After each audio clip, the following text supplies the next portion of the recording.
I'm Ben Weingarten. I'm Amber Duke. I'm Will Chamberlain. I'm Inez Stepman.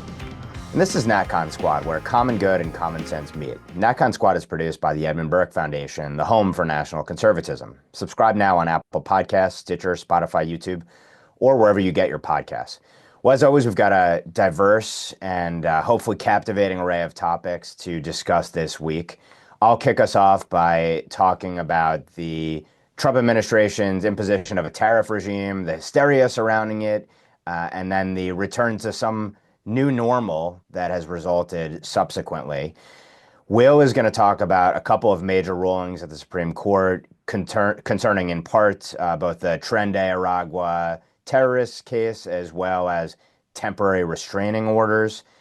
After that, Inez is going to talk a little bit about two recent House efforts to both pass a budget as well as the SAVE Act to target potential illegal alien voting. And last but not least, Amber is going to talk a little bit about the Trump administration's efforts to lower energy costs, which has resulted in declining inflation rates. So with that, I will kick it over to myself to talk a little bit about the sort of story of the last week, which has been the Trump administration's effort to do what President Trump has always vowed he was going to do, which is rebalance the global trade architecture more in America's favor, reshore manufacturing, bring down persistent trade deficits, and ultimately get America really engaged in an economic war that has been one-sided, that communist China has been waging against us as part of a broader global geopolitical strategy to achieve hegemony. So I'll walk through the TikTok really briefly, and then what I think the goals of the administration's policies are, and then we can get into a conversation about it. But on April 2nd, Liberation Day, the president announced the policy. And the policy, it's worth noting, everyone should actually read the long preamble in the executive order where the president substantiates and explains the basis for the policy.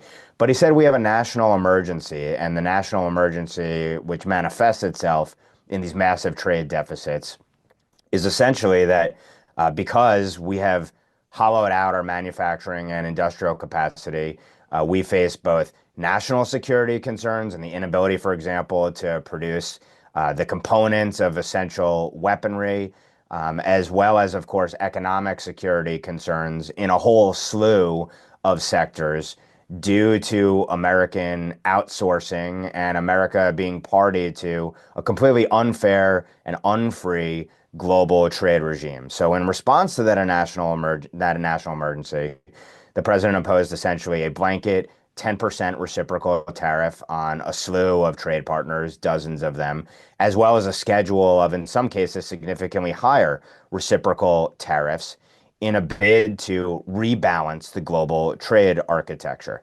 This included a 34% tariff on China. Hysteria on Wall Street ensued. There was some panic in the financial markets. Equities declined. The president noted that he watched as there wasn't a quote unquote rush to safety in treasuries, and actually the yields on US debt actually increased, which sort of spooked him and some others in the administration, it seemed. In the interim, China responded with its own 34% tariff. The US responded with an 84% tariff in response. China responded with an 84% tariff in response to that.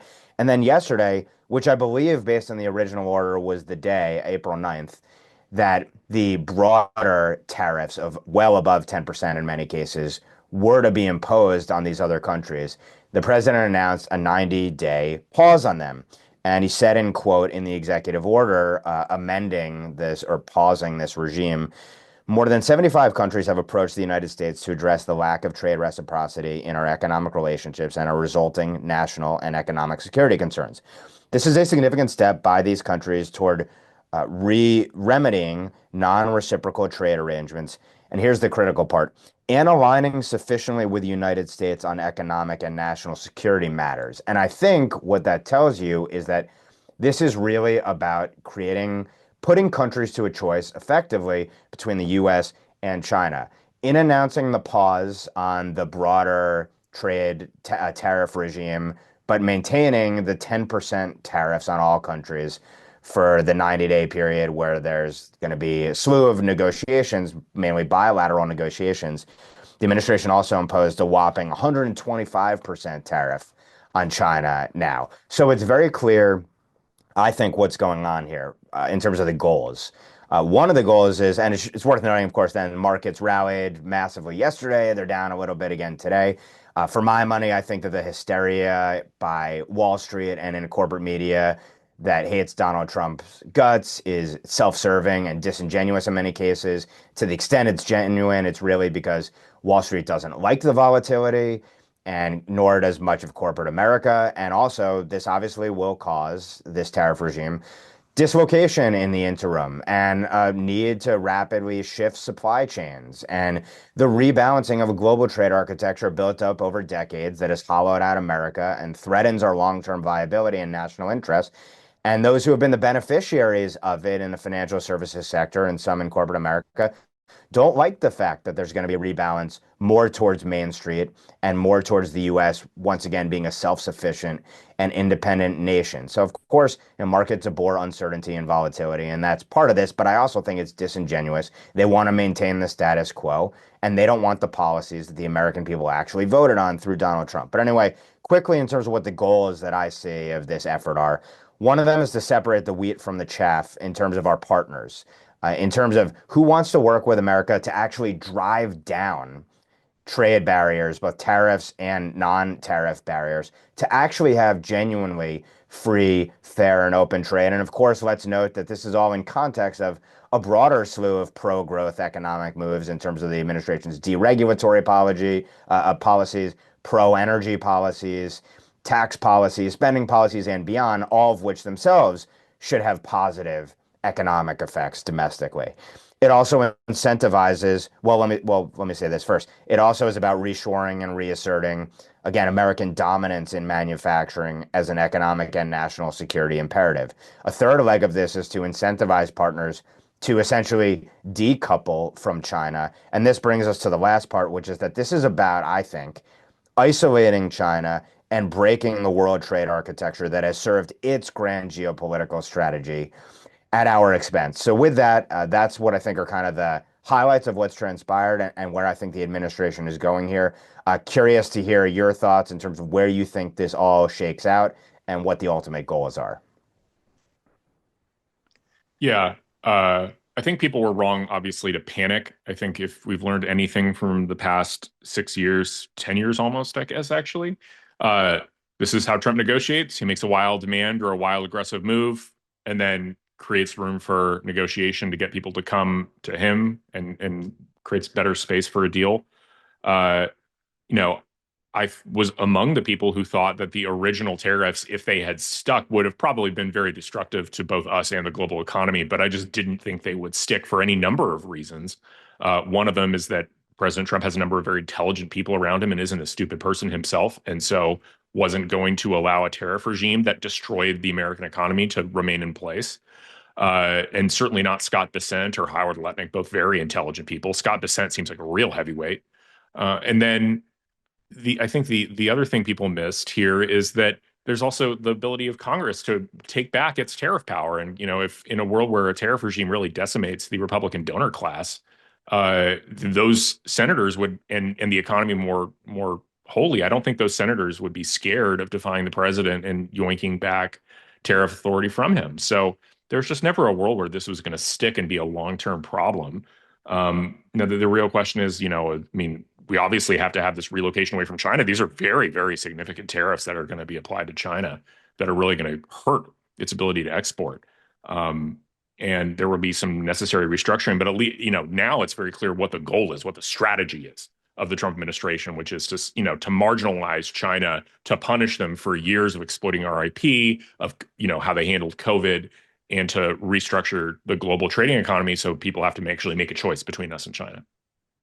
Yeah, I similarly kind of saw from a geopolitical perspective a kind of sharpening of the resolution. There were some days earlier in the week where it wasn't always clear to me, although I will say up front, I'm not an economist. I don't pretend to know what the domestic effects of the tariff regimes that Trump is imposing will be. So I'd look at it more from the geopolitical perspective. And what became clear to me at the end of this, towards the end of this week, as we're recording this, is that yes, this is aimed very, very sharply at China. And it's very possible that the end of this negotiating period results not only in economic concessions to the United States, meaning the dropping of various trade barriers in bilateral negotiation, but other things become clear. Like, for example, Japan was one of the first countries to come and to the table and say, no, we'll negotiate with Donald Trump. Well, that tells America and the Trump administration something about the relationship with Japan that is important going forward vis-a-vis China, like Will said. And the kind of extractions that Donald Trump can get in these negotiations are not going to be, I don't think, limited, as Ben noted, limited to the economic side. I think it's very possible, in other words, that, the end of this week shows that basically Donald Trump is going to be able to extract geopolitical concessions from our allies, from, sort of countries that are in between, and forcing them to choose a side. And some of those concessions, for example, might be stop acting as a pass-through for Chinese manufacturing, right? There's a lot of products that are manufactured 99% in China, and then they get sent to another country to put a little finishing touch on it. Then they're imported in the United States at a lower tariff, right? So there's both economic and then again these foreign policy implications. Who's our friend? Who's our enemy? Who's going to be a real partner in what looks like increasingly a Cold War with China? And then finally, what I think is missing in all of this, and Ben pointed to it when he talked about not panicking, the current trajectory that we were on was unsustainable from a national security perspective, even forgetting for a moment about, the hollowed out manufacturing centers of America and what that's done to us culturally and nationally. It is actually a national emergency that half our military supply chains run through the person or the country that we're likely to fight in a major war. If we go to war against anyone, right? That is a national emergency. And the fact that the entire Western world has basically been outproduced in military equipment and materials and stuff by real stuff to fight a war by Russia, which has an economy a fraction of its size. Right? This is not even just the US, it's US and Europe are having difficulty supplying the war in Ukraine. Regardless of what one thinks about that conflict, that should tell you something. And furthermore, as we've been saying on this podcast for a long time, the scary thing is not just that we don't produce enough for our own defense currently, because you could say, America was on a peacetime footing before World War II, and then we ramped up production. We became, Detroit, the city of Detroit, out manufactured the entire country of Italy, right, during World War II. I think if you look at the capacity, the domestic manufacturing that it can then be with repurposed into a military footing, the way that the U.S. did in World War II, we don't have that. We don't have the skilled workforce to do that kind of manufacturing. We don't have the factory space and the correct equipment that could be repurposed into that kind of manufacturing. So the situation is much scarier than just we don't currently pay for enough ships to be built because we're in peacetime. We don't have that capacity. And a lot of that capacity has moved to China. And there's a very real possibility that, in World War III, China will be the quote unquote US of that war, right? We may win the first 2 or 3 weeks with superior military training and superior equipment. But after that equipment is destroyed, we won't have the capability to continue to supply the line, right? And that's supposed to be our strength, right? That's how we think of the post-world order. We think of American strength as being able to do that, but we have lost that. So that was not a sustainable trajectory. And I see Donald Trump trying to do something about that. I don't know if it's going to work. I think it's too early to say, but I certainly think that he deserves some space to try to do this. And the fact that it causes some short-term pain and chaos in the markets, et cetera, to me is like, wait and see. The panicking is really unbecoming, I think, because the current trajectory before he did these things might have felt okay day to day, but it wasn't. Very clearly, it wasn't. It was a crucial threat to the national security of the United States. And for better or worse, Donald Trump is doing something about that. Yeah, Trump's language for it now, panicins, is so perfect. It's like Covfefe levels of new language creation. But I'd also throw pharmaceuticals in there. China's responsible for a huge amount of the pharmaceuticals that we import to the US. We saw the consequences of this during COVID, whether it was PPE or pharmaceuticals, where we were reliant on the country that allowed a global pandemic to unleash itself on the world. Um, to be in charge of supplying the world then with the materials that they needed in order to stave off total devastation. That is unacceptable, completely unsustainable, and a huge national security imperative that Trump has to try to correct. And there's been a lot of various reporting as to whether or not this was Trump's plan the whole time to start with this very aggressive negotiation and then sort of scale it back a little bit, which is sort of a classic Trump tactic. The administration says, yes, this was the plan all along. Other people are claiming that he kind of panicked at the potential for a recession and the stock markets crashing and decided to pull back. I think regardless of what the motivation for the change was, we've ended in a really great place, in my opinion. We have a stable 10% tariff baseline on numerous countries around the world, way more aggressive tariffs on China. And what's beautiful about it now is that after Trump has suggested this very aggressive tariff policy, the idea of the 10% baseline doesn't seem as crazy to corporate minded people, Wall Street, et cetera. Whereas I think if Trump had led with a 10% baseline tariff, we probably would have seen the same level of panic that we did in regards to the calculation of the total trade deficit on goods and other non-tariff barriers. Now 10% seems totally sane, rational, and like kind of weak actually in comparison, which allows Wall Street, the markets, corporate leaders to feel a little bit more comfortable with that, even if they're sort of springing on the narrative that Trump caved on the tariffs. We're still closer to his position than we were when we started with this administration. And I agree with the points that everyone else made, of course, about the importance of reshoring manufacturing, the idea of realigning our global trade policy with our partners, and making sure that China is held accountable for using these countries as pass-throughs, and basically strong-arming the entire world into accepting their cheap goods while they don't play by the normal rules that we typically expect from economic trading partners. With that, let's go to Will to discuss SCOTUS's scuttling of judicial insurrection by temporary restraining order. That's right. So two big opinions from the Supreme Court in the last week. The first, which was maybe not the lesser importance, was the Department of Education versus California.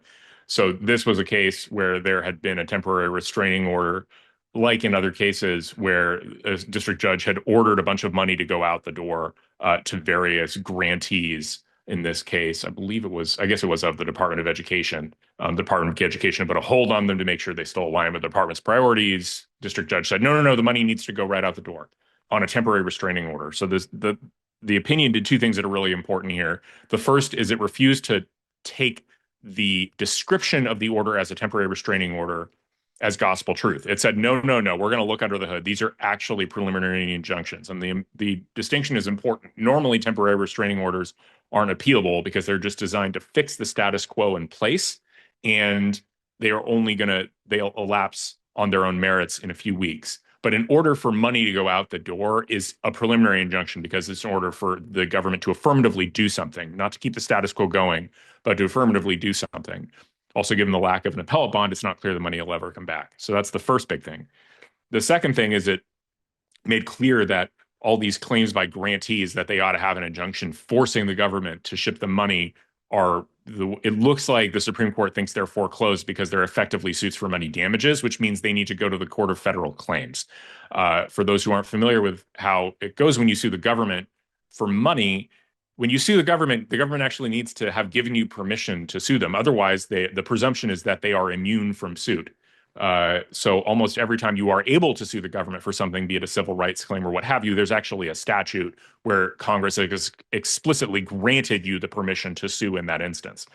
When it comes to contractors or grantees seeking money damages from the government, there is permission to sue, but it's only in the Court of Federal Claims, right? That's where you go to get money damages from the government. So in this case, the Supreme Court has shut down a temporary restraining order by saying it's not actually a TRO, and they've shut down these suits for grantees trying to get their money back, this is not the first case where we've had it.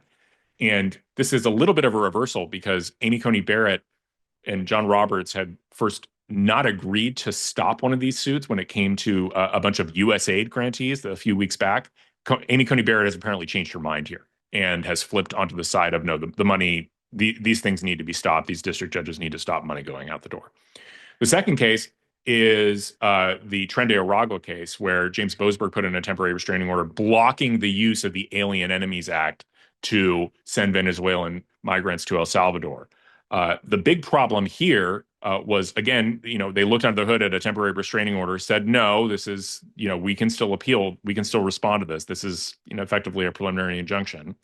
And then second, what the primary thing they did was they said, there's no jurisdiction for you in DC. Sorry, you don't get to manufacture this claim as a so-called administrative procedure claim. This is a challenge to removal.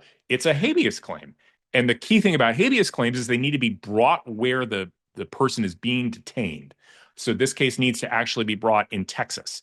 And the Supreme Court did something else very subtle.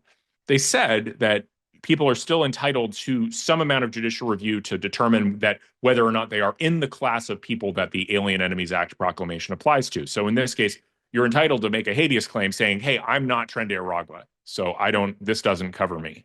It's like, well, that's fine, but it doesn't apply to the people who already were shipped to El Salvador. The Supreme Court was very clear about not touching those people. And so it's going to be interesting to see how this affects other cases they've got. Like they've got the Abrego Garcia case coming up, the Maryland father we discussed last week. Judge Roberts put a stay on the restraining orders that had come out in that case.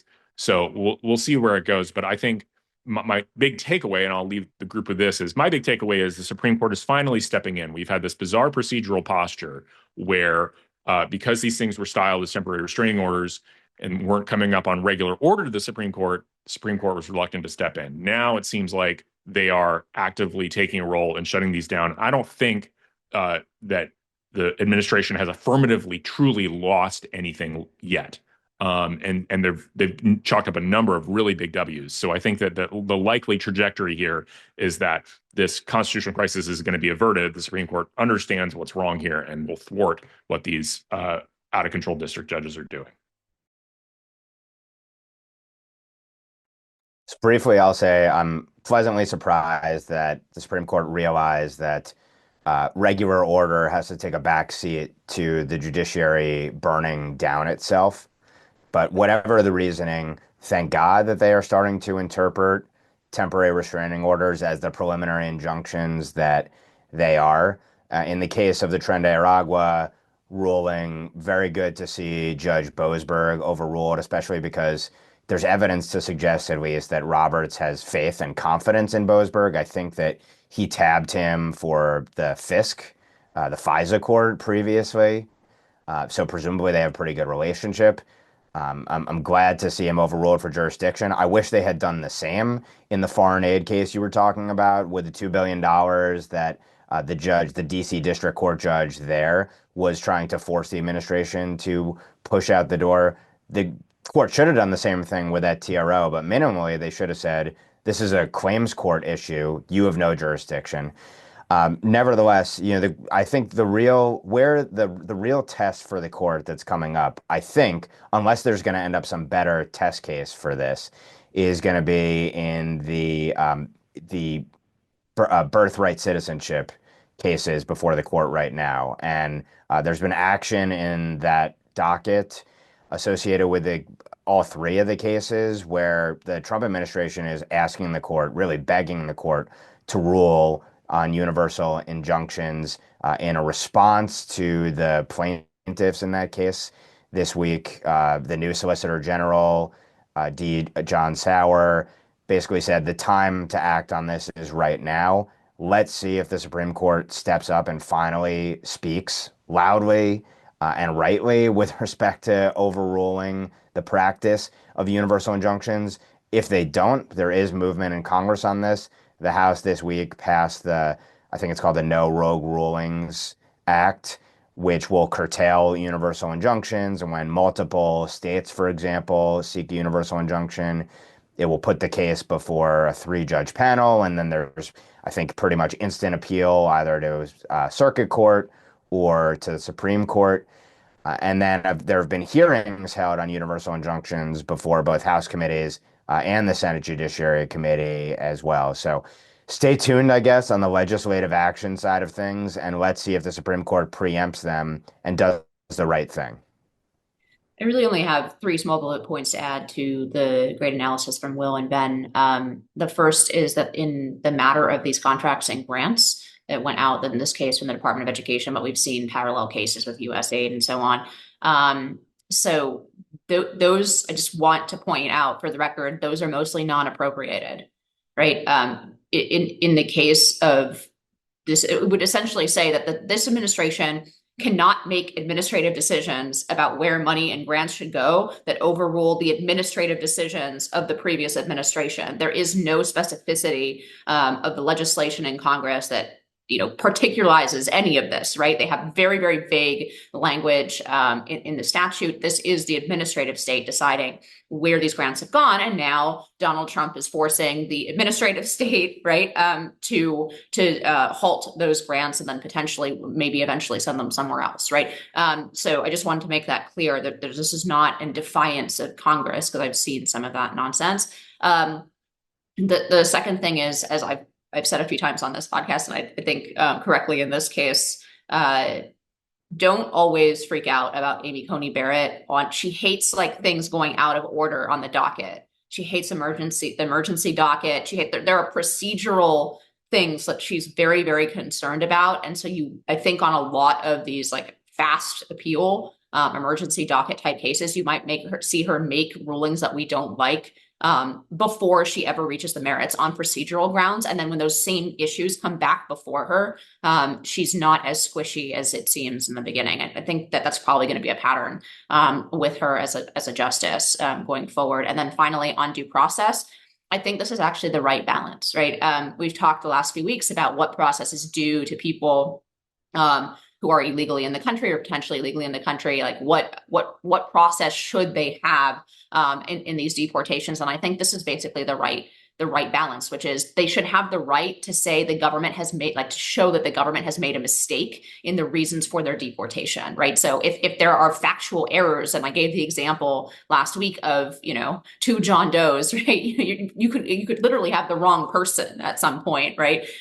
You might have a list of names and there's some confusion there, or you might have the actual facts wrong. This person is not a member of this gang, and that's the reason given for deportation, right? So we need some kind of forum for those factual claims to be processed. So I think this is the right middle ground that the court is striking, and is a reasonable level of due process for deportations.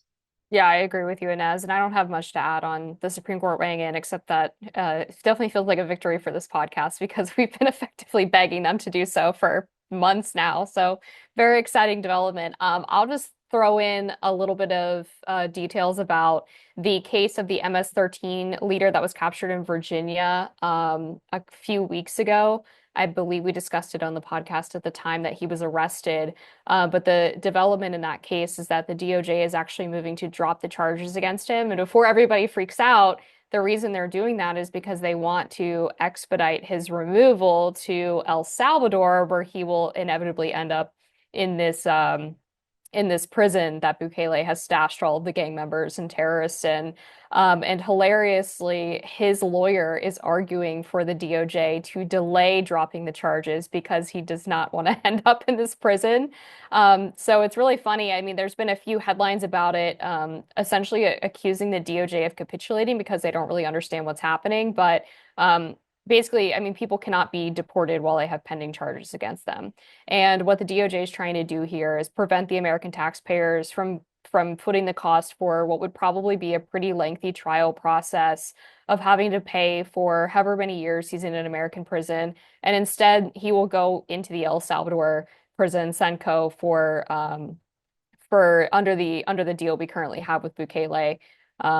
which is sort of inevitably cheaper than however much it would cost to keep him here and keep him in prison. So it's not like he's being released back into the wild in El Salvador and is inevitably going to come back into the US and reestablish his residence in Woodbridge, Virginia, and continue running East Coast operations for MS-13. He will be with the other gang members in the El Salvador prison, most likely, provided the DOJ is able to move forward with dropping those charges. So with that, let's turn it over to Inez to talk about the House actually doing some legislating. Yeah, so we're actually getting bills written by Congress. Very strange situation in late Empire America. Anyway, we have two major developments in the House. One passing the budget framework. Will now go to reconciliation with the Senate.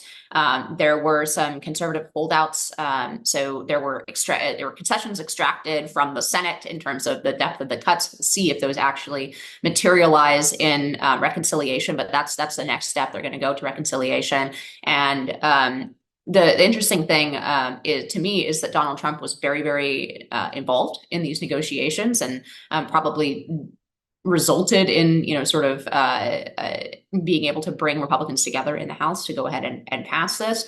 Again, this is a really different Donald Trump from the first round, from his first administration, where, if you can remember, the Obamacare repeal battle, right? He didn't really care about the battles in the legislature, and therefore nothing happened, right? Because Republicans were like herding cats, and Donald Trump has an enormous.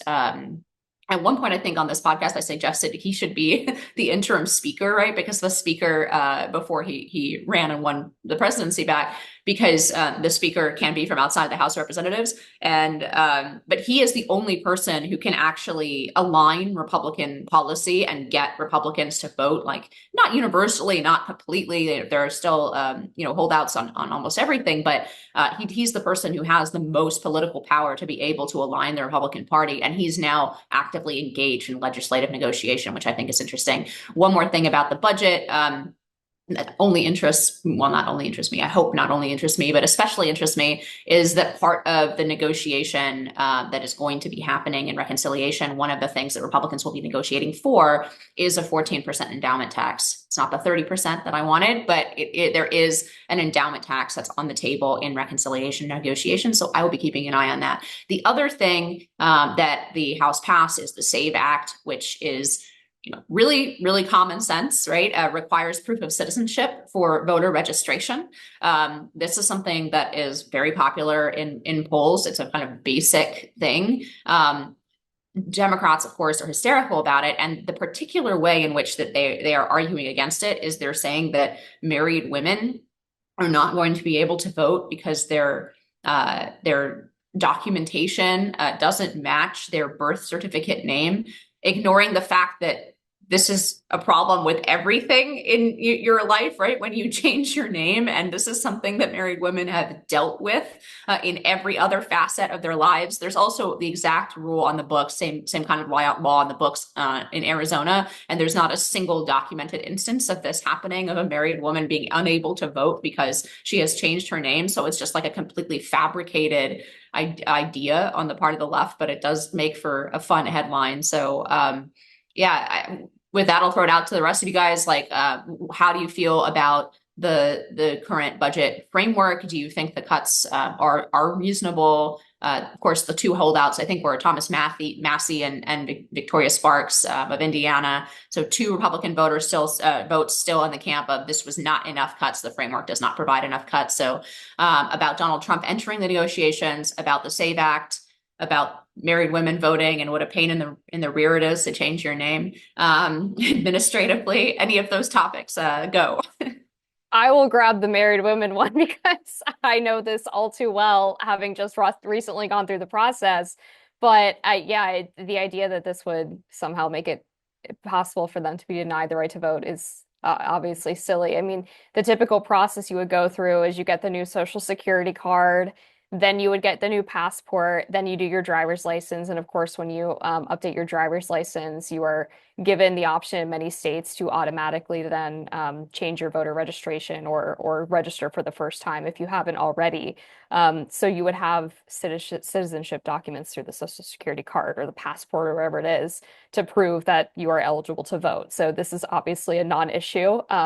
And the process is onerous enough. There's nothing else involved here that would add any sort of bureaucratic hoop jumping to any significant degree for married women. So I find that quite funny. But I think just to your broader point, Inez, about Congress actually doing things and taking action is really well taken because we have seen sort of a rudderless, inactive Congress for quite some time now. And just based on conversations I've had with people on the Hill, they are obviously watching what the Trump administration is doing through executive action and rulemaking very closely and are trying to mirror those actions through legislative action to try to codify them into law, to make them less likely to be overturned by a subsequent administration, and also just backing up the president and showing that the Republicans in Congress are taking his agenda seriously. So I think, this is all good news outside of whatever like the minutia of the budget bill are.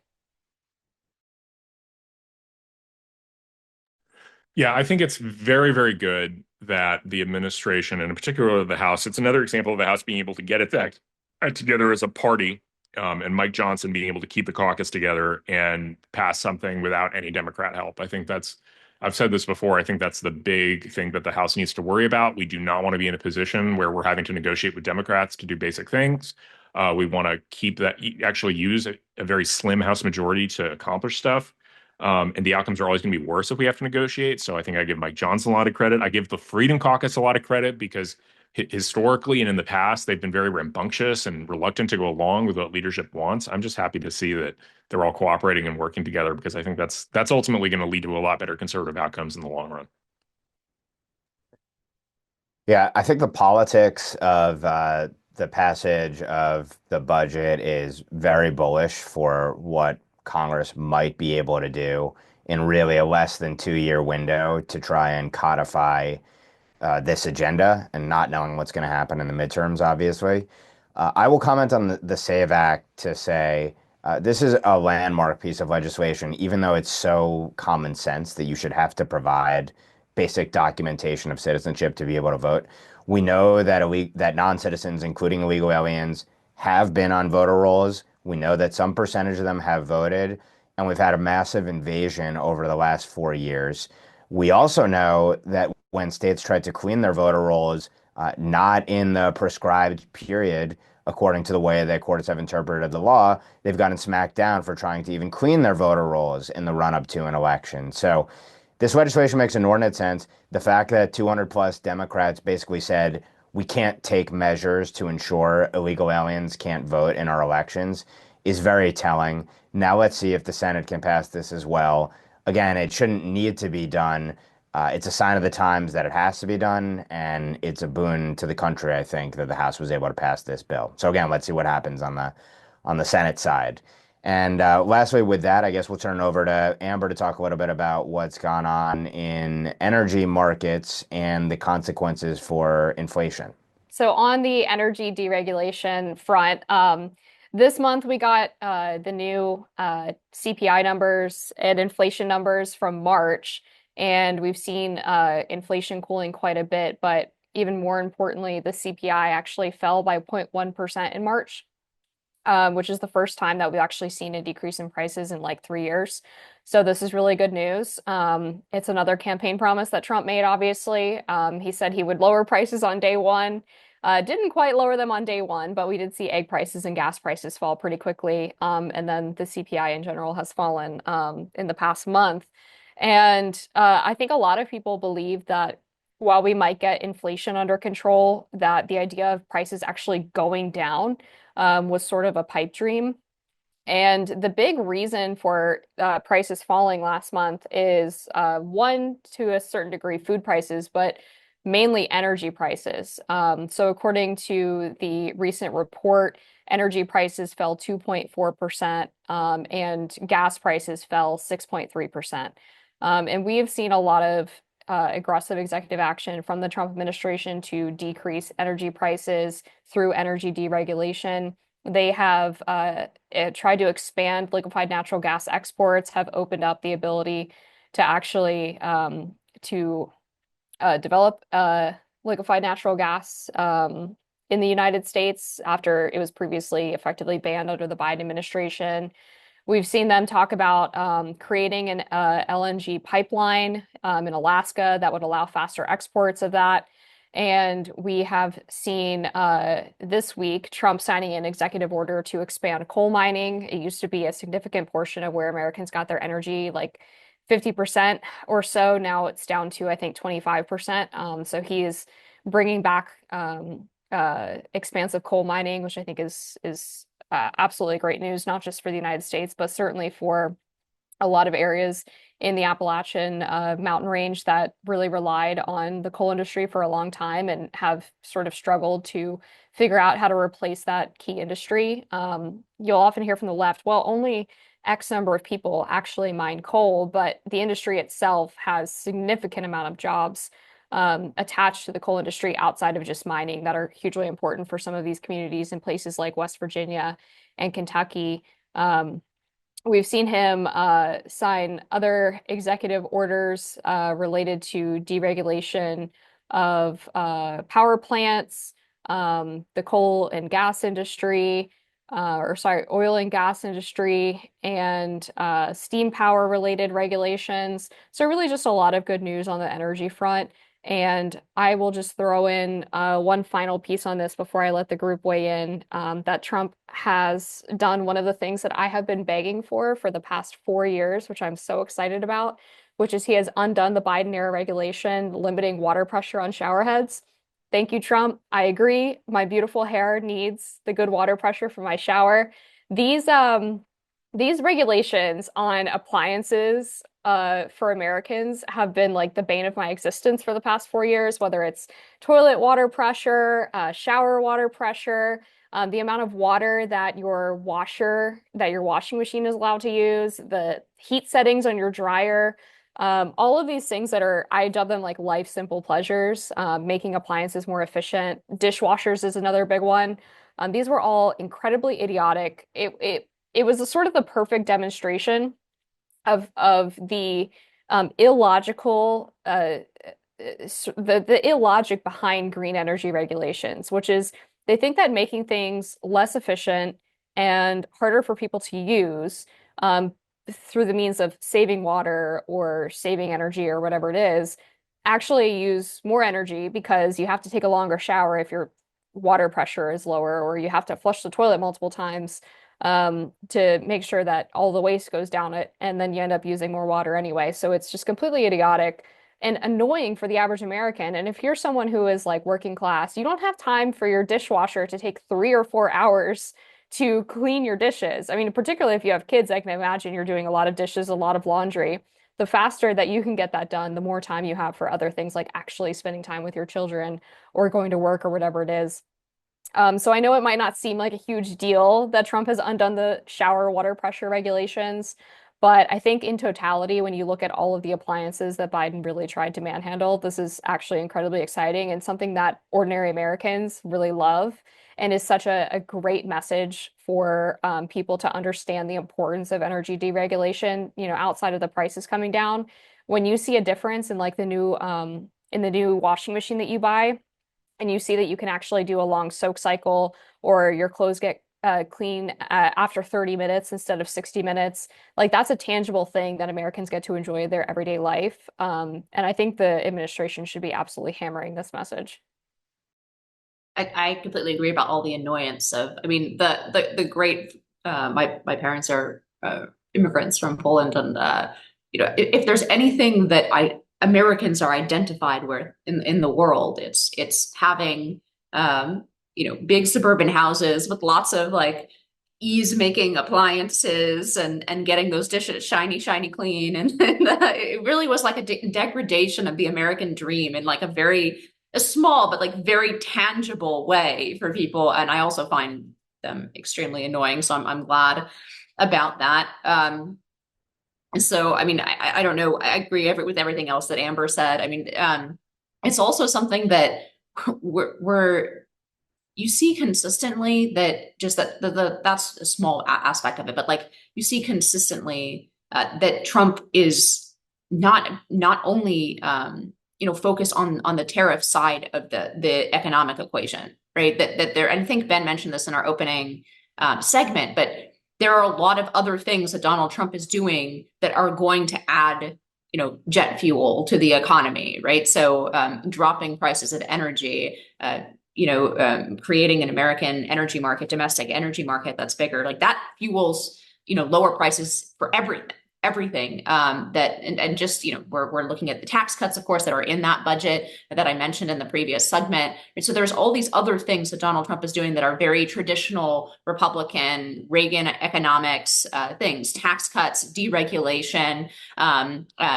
cheap energy. These are all things that traditionally do spur positive economic growth. So again, the panic over the tariffs is looking at only one piece of the Trump economic agenda that, yes, may cause some chaos at least in the short term and some difficulties in the short term, but balanced against all these other things that are good that the Trump administration is doing for the economy. I think the overall picture is much less panicky on the economic outlook than many people seem to think. Yeah, I don't have too much in the way of thoughts here. I think that it's kind of obvious that in a world where we're doing these tariffs, we really do have to, focus on energy. But thankfully, the administration's really good on the subject, and I expect things like this to continue.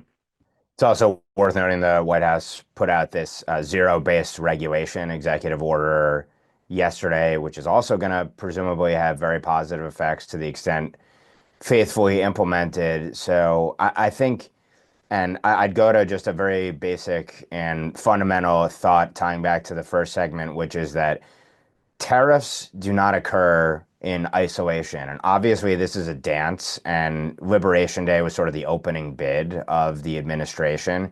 Obviously, they're not just economic ramifications, but major national security and geopolitical ones more broadly.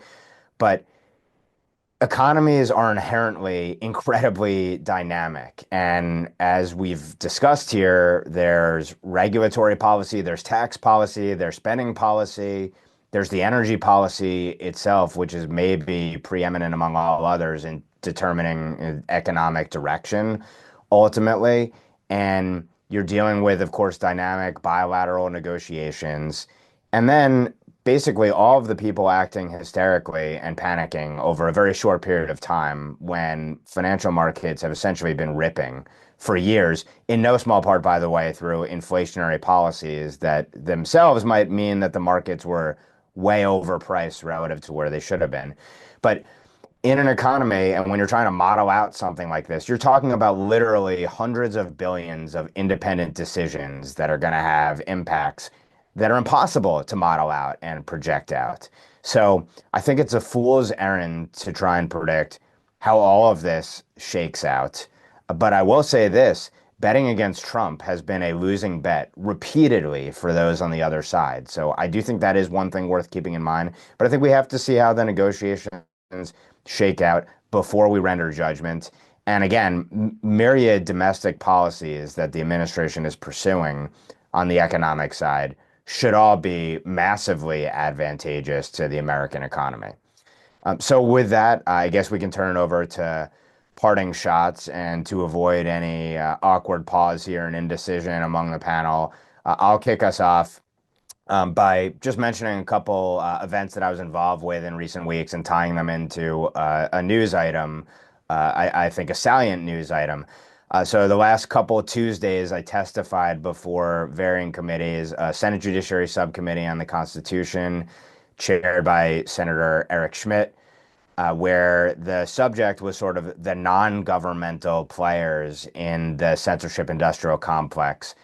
Maybe the biggest takeaway from that hearing was that the ranking member on the Judiciary Committee, Dick Durbin, challenged whether I coined the term wrongthink, which I've obviously used liberally here. And I sort of dodged his question because it was so bizarre, and it came after a rant for 3 minutes about January 6th in the hearing, which had nothing to do with the topic at hand. Obviously, wrongthink is sort of at least a derivation of Orwell language. The ranking member was apparently unaware of this, and he got raked over the coals on social media for not being aware of it. That was probably the biggest takeaway there, but the substance of the hearing was incredibly significant. And obviously, curtailing the activities of the quote unquote non-governmental partners in the censorship industrial complex is hugely important. And so I thank Chairman Schmidt for having that hearing. And then in a separate hearing in the House Foreign Affairs Committee, in a subcommittee which deals with its public diplomacy function, we had a hearing where I was opposite Nina Jankowicz, the famous disinformation czar who was to lead the ill-fated Disinformation Governance Board. And there, the topic was the State Department's involvement in targeting American speech and how to curtail it, with a particular focus on the so-called risk raters, NewsGuard, and GDI, the Global Disinformation Index. There, maybe the biggest headline takeaway beyond Jankowicz and the Democrats' defense of the censorship regime was that the ranking member there attacked Matt Taibbi in her opening statement, essentially calling him a sexual predator, and he responded by filing a massive lawsuit against her. So we'll see how that all shakes out. But just a snapshot in time of what these congressional hearings look like. You can find my testimony on my Substack for more. But there is a news tie-in here, which is that the administration imposed an executive order where, or took executive action, stripping the former CISA director under the Trump 1 administration, Chris Krebs, of his security clearance, and also calling for an investigation into CISA's activities over the last 6 years and whether it engaged in acts that were contrary to the president's first day executive order ending federal censorship efforts.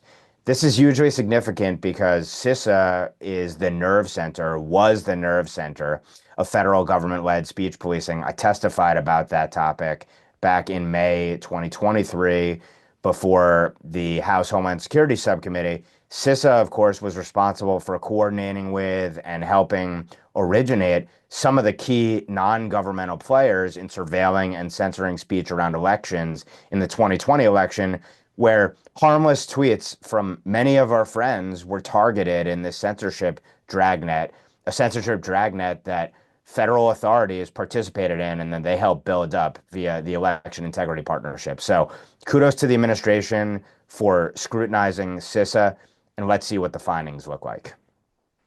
Yeah, for my final thought, I'll just second. It's worth going to watch that hearing where Ben testified opposite Nina Jankowicz for all kinds of reasons, including the her amusing claim that her job really was a conspiracy theory, and that the censorship didn't exist, even though we all watched it happen. But in particular, one of the exchanges, and I can't remember which Democrat it was, but who was unable to understand, apparently, and they blasted it out and they did fundraising on it and everything else. One of the Republican members used a Joseph Goebbels quote to demonstrate the dangers of censorship. Like, it was a very obvious, if you're listening to the hearing, that's what he was saying. He was basically saying it's not good for the government to steer public opinion, right? Because this is what the Nazis did. Now, well, for a party that is constantly calling everyone and everything, Nazi, apparently Democrats didn't understand this reference because all the blasts out to their donors and everything else said, Republicans cite Joseph Goebbels. They're just openly Nazis now. So that was just an amusing, but the whole thing is worth listening to with Ben and Matt Taibbi and Nina Jankowicz. So very revelatory. Nothing that people listening to this podcast for a long time won't have already heard from Ben. But if you're new to listening to this podcast, recommend. He did a really good job of summing up all of the ways in which our government colluded with outside actors to strip Americans of their right to freely speak and put out information that was contrary to what the government narrative was. My final thoughts will be on the Trump takeover of the Kennedy Center. It's been really fun to watch. Initially, when Trump tapped Rick Grinnell to be the president of the Kennedy Center, and announced that they would be getting rid of these like DEI crazy woke shows, which include, drag festivals. And there was a musical called 1776, but it was with like trans actors instead of just cis people, I guess, normal people portraying the founding fathers.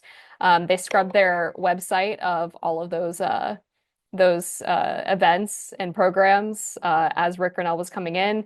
And there's been all of this consternation in the arts community, if you want to call it that, complaining that Trump was going to destroy the Kennedy Center. There was an email that went out this week telling front of staff workers not to wear masks when they're interacting with guests. Like, hallelujah, that should be common sense. But amazingly, amid all of this panic over what was going to happen, the Kennedy Center just notched its highest record attendance for a public event. They held a fireworks show as part of the Earth to Space Festival that's been going on for the past month.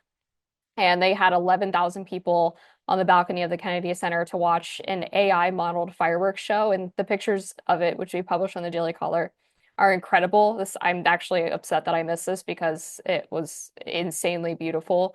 But as part of that 11,000 number, 76% of those people had never been to the Kennedy Center before, which I think is a really important metric when looking at trying to actually expand the reach of the Kennedy Center and make it not just for like the DC wine mom arty types, but for just your average person who probably enjoys art but doesn't like the sort of liberal undertones of a lot of the programming that goes on at places like this. So I just thought that was a fun cultural story to provide an update on. Yeah, my final thought is on, I mean, there's been an announcement by USCIS that they are going to start looking at anti-Semitic social media posts when they look at whether or not to admit somebody migrant. And I think that's great, but I think they really need to aggressively expand it. Anti-Semitism is not the only basis and the only type of obnoxious anti-American hate that they need to start looking at. I think they need to quickly clarify that they're, anti-white, anti-Christian animus are also things that are simply just not going to be tolerated, they're going to be a basis to which to deny admission. And I think that's kind of, it fits into a broader scheme of things where I think in general, the pro-Trump movement will do very well to sort of integrate an understanding that the people who are anti-Semitic are also usually anti-white and vice versa, and that it's sort of a unified front that we're all working together to defeat what is just ultimately a very anti-American impulse. On that note, on behalf of Amber, Inez, and Will, thanks for tuning in. I'm Ben Weingarten. We'll see you at the next NatCon Squad.